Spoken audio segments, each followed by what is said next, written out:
Hello and welcome to the United MEC Leading Edge podcast series, Zoom edition. I'm Captain James Belton, the United MEC spokesman. The United MEC employs the volunteer work of 28 committees. We have subject matter experts on everything from safety to past travel to scheduling. While these things are vitally important to our pilots, perhaps the sharpest focus of our union is how we take care of one another. Today, we have undertaken an effort to bring together the chairmen and women of what we like to call our pilot assistance committees. The committees include Soar, HIMSS, Professional Standards, Aeromedical, and the Critical Incident Response Program. These committees are comprised of pilots and professionals who care about the well-being of our pilots on a very personal level.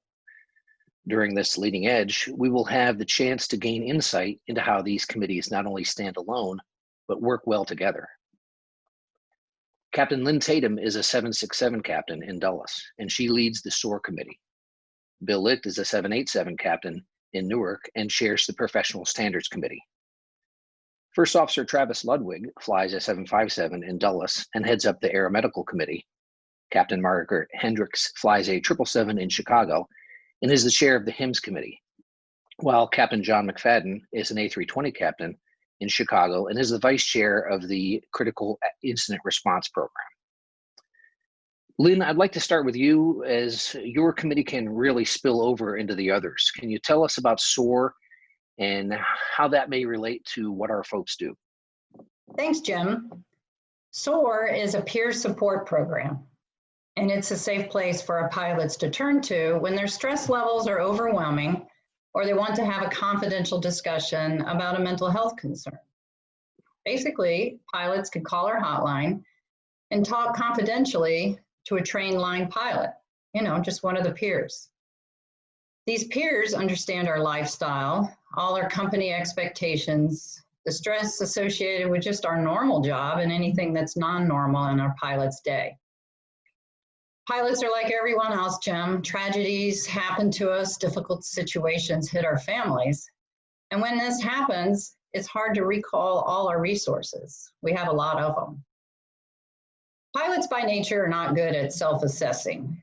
Surprising to know, Jim, we have big egos and somewhat of a hero complex. You can see us next to Spider-Man on the billboards. Volunteers, part of their job is to remind pilots about the FAA's recommended I'm Safe checklist, which includes a self-check of our emotions and stress, in addition to illness, medical, alcohol, and rest when we're trying to determine if we're fit to fly. That's interesting, Lynn. When you say medical concerns, what exactly falls into that pot? What are we talking about? Well, Jim, you mentioned medical concerns. We deal more with the mental health concerns, and that's a tricky thing to talk about. Pilots don't like to talk about it. They understand the medical concerns like heart problems, kidney stones, cancers, but who would they want to talk to when they have anxieties, depression, PTSD? That's difficult, but the answer to that is talk to ALPA. Our volunteers are here to do this.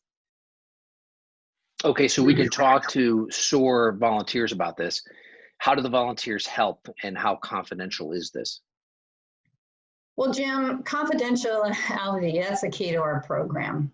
Pilots can call and talk about anything. Information is never kept or shared.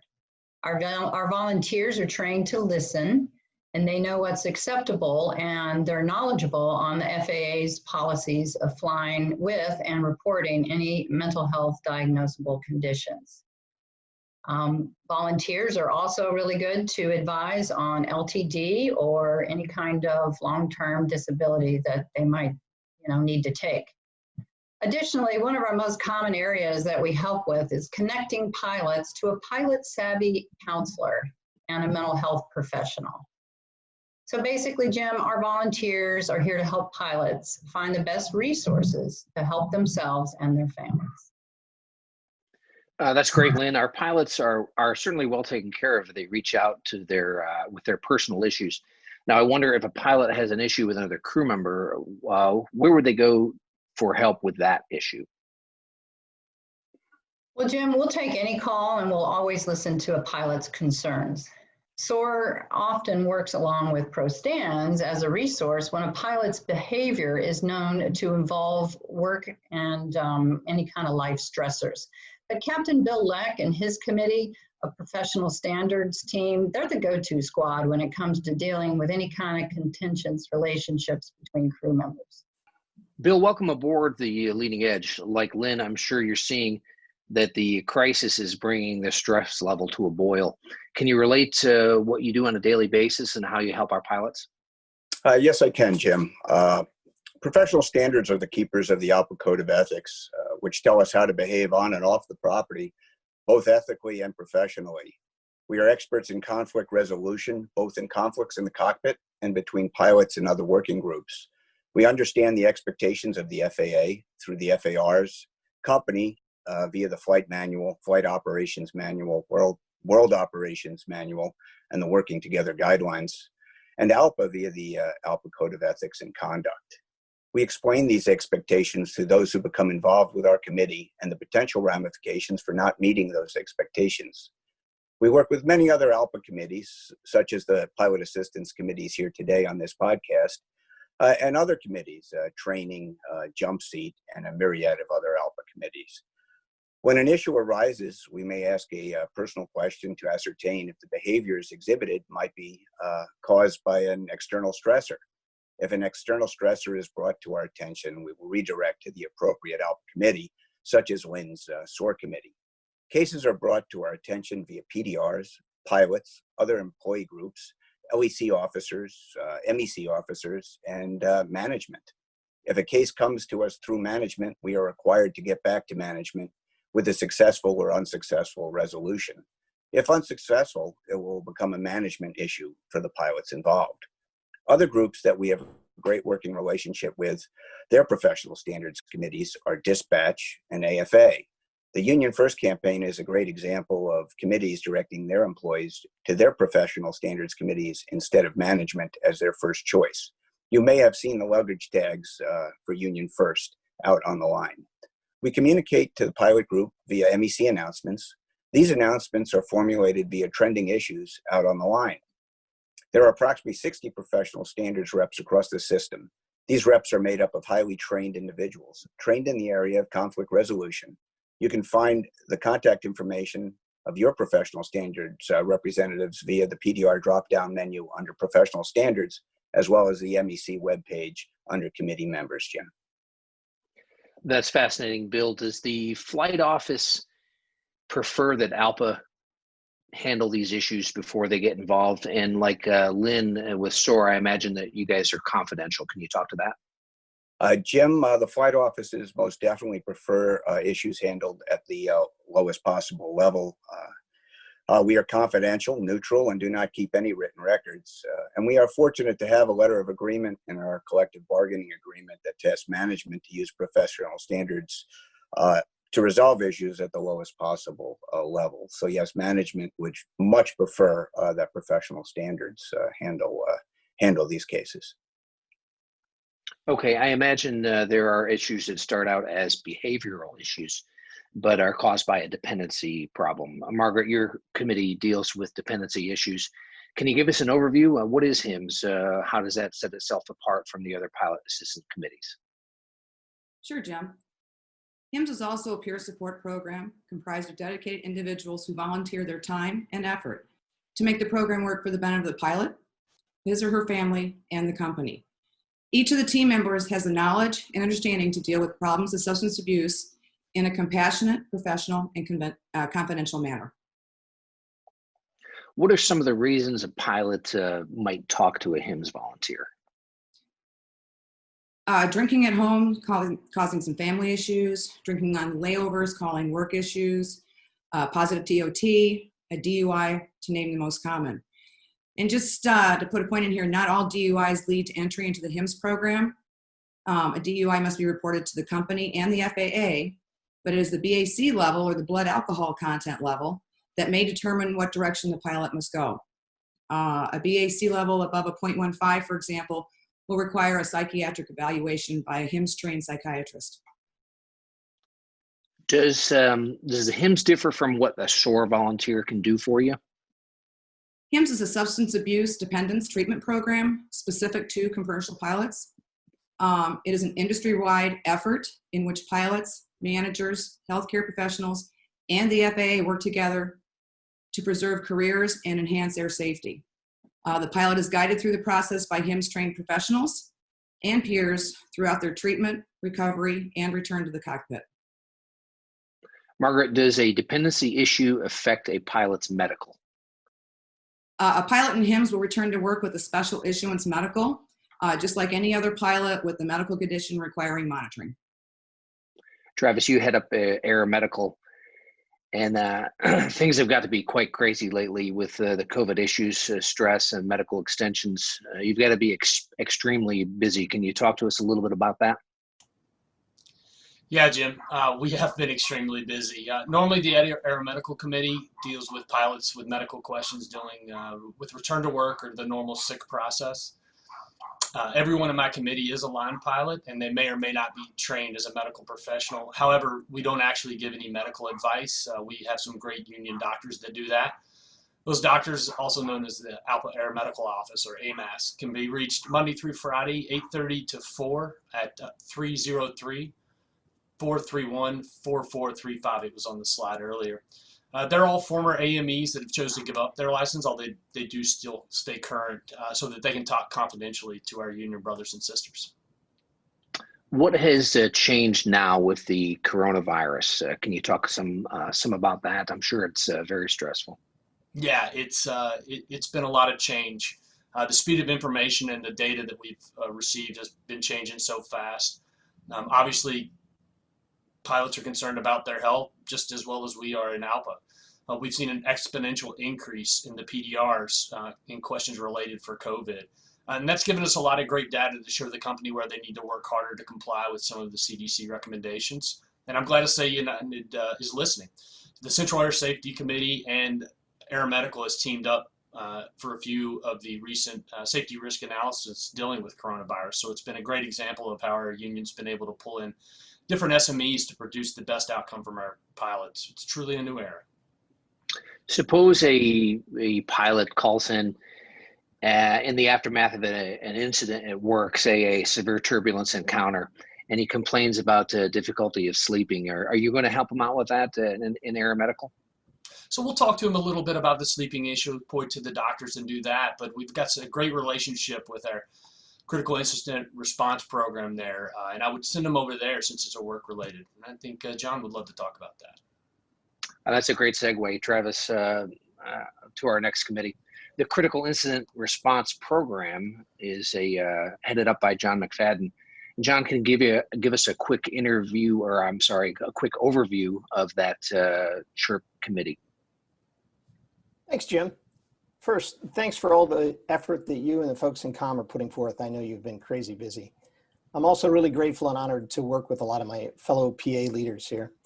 CIRP is really a structured, peer-driven, and confidential program. It's designed to assist pilots after a perceived or a real traumatic event. It's not a counseling, therapy, or some warm and fuzzy hand-holding exercise. Our pilot peers are trained and supported by the International Critical Incident Stress Foundation. It's been used literally for decades by special forces, police officers, medical professionals. The peers utilize a proven science-based approach. It can mitigate the effect of stress reactions after events like an engine fire or an evacuation or an aircraft accident. At United, we have approximately 25 volunteers and nearly 200 nationwide, along with CIRP teams that exist globally. The dedicated and passionate peers are trained in empathetic listening, used in critical incident stress debriefings and defusing techniques. These are structured, confidential discussions that can accelerate the recovery from a work-related event before stress reactions damage careers, families, and lives. CIRP is recognized globally as the industry standard for assisting pilots in mitigating and reducing the impact of critical incident stress, which is really very different than the cumulative type of stress we may experience due to life experiences like perhaps a bankruptcy or a family member in distress. So it's safe to say that these are work-related issues, correct? That really is our primary focus and role. We also work directly to support the ALPA air safety investigators after an accident. You do work well with the other pilot assistance committees, but it seems like it might be a little bit confusing with what SOAR does. Can you delineate what, since SOAR is our newest committee, the difference between what you do and what those folks might help with? That's a great question, Jim. There's actually several differences. First, CIRP really has been around for nearly 25 years. Our combined peers have about 2 centuries of experience assisting pilots. Second, I'd say perhaps just due to the history, we have a little bit better or maybe a different, well-established, respected relationship with a lot of the LEC and MEC members and the chief pilots alike. Third, and this is really the one that's critical, we can and we do reach out to pilots directly after a work-related event. Lastly, CIRP is really a short-term program. It includes structured follow-up.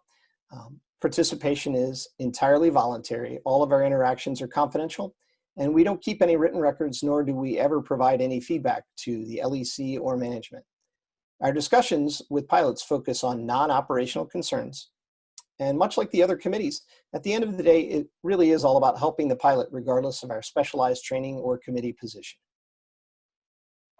I'd like to go through an exercise here and maybe get a bunch of you to talk about this. Let me pose a scenario. Say I just ran off the runway. My co-pilot was uncooperative, but not necessarily unsafe. My heart is racing, and I have an overwhelming urge to drink. Who should I call first? You know, I'll take a stab at that since it's centered sort of around a work-related event. I would say the process would include probably a phone call to the air safety hotline. And then after that, a phone call would likely come to the pilots via a CIRP peer explaining what our program is, asking them if they would like to participate. In the course of our discussion, which would probably be about 25 to 30 minutes long, we talk about some of the other issues that the pilot raised. And we have, much like Lynn talked about before, we work together very well. So we would offer that pilot the opportunity really to learn more about perhaps the HIMSS program to maybe answer those questions related to that overwhelming urge to drink. The heart is racing, you know, if they're concerned about medically related things, we'd certainly provide them with the information for Aeromedical. And then as far as the uncooperative, obviously, we talk to provide them with the information for pro standards. So we really get the pilot to the resources that will help them the most. If that makes sense. Sure does. Is there another chairman that wants to chime in on that particular event? I would like to chime in on that, Jim. It's an interesting situation for professional standards if it did come to professional standards, because it started with an incident or an accident, and there are a lot of issues going on here. I think it would probably go to the ERC, via the FSAP process and maybe a flight safety investigation, and then later on be redirected to pro standards to work with both pilots or the pilot who is difficult to work with, for lack of a better term. And then pro standards would direct that individual on a better way, or a more professional way to conduct themselves in the cockpit. Also, I might chip in quite often with a case like this that SOAR might step in as well as a referral. A pilot might want to talk confidentially about things that are bothering them a little bit later in life, not the most immediate needs. Maybe there's some more concerns that are troubling them that this incident might have put some additional pressure. So in some cases, we will be not necessarily the follow-up committee, but like John said, they're sort of the immediate resource, and we might kind of be a handoff team. So that's how we work together. It's a good example. This exercise here is meant to be a lighthearted example of a real world concern. I don't mean to diminish the seriousness of what you folks do, but I wanted you all to talk about perhaps some of the overlap of your committees. I imagine you do have quite a bit of overlap. Is that correct? Mm-hmm. We sure do. Yeah. Very much so. Yeah, I was going to say, a lot of times when we're talking to a pilot after there's been an event at work, they'll bring up that there are challenges that they're facing at home that they're not quite sure how to handle. So that's a great opportunity for us to provide them with the information and the contacts for SOAR, who can help perhaps walk walk through this difficult time and help them out to the best of their ability. And as far as SOAR goes, a lot of times we're just the immediate friend, the buddy, the peer, and we take the call initially, and we're just there to listen and learn what's troubling the pilot, and then help them find the right resource, which, you know, might be Aeromedical quite often, might be the AMAS resource, might be family issues. So we're kind of a first contact, safe, confidential place to start, and then we help the pilot pick what resources that they think might be most helpful for themselves and their family members. I think it's also important to point out, Jim, that a lot of times it doesn't always involve a referral or an intervention with a mental health professional. Sometimes people just need somebody to talk to and listen to their concerns. That makes all the difference. Well said. Certainly. The elephant in the room, if you will, is this COVID crisis that we're involved with. It's affected us greatly. I see some captain names on this screen that may not remain captains, mine being one of them. But let's go around the room and talk about the COVID crisis and maybe give a testimonial from your committee as to how this has affected your committee and our pilot group at large.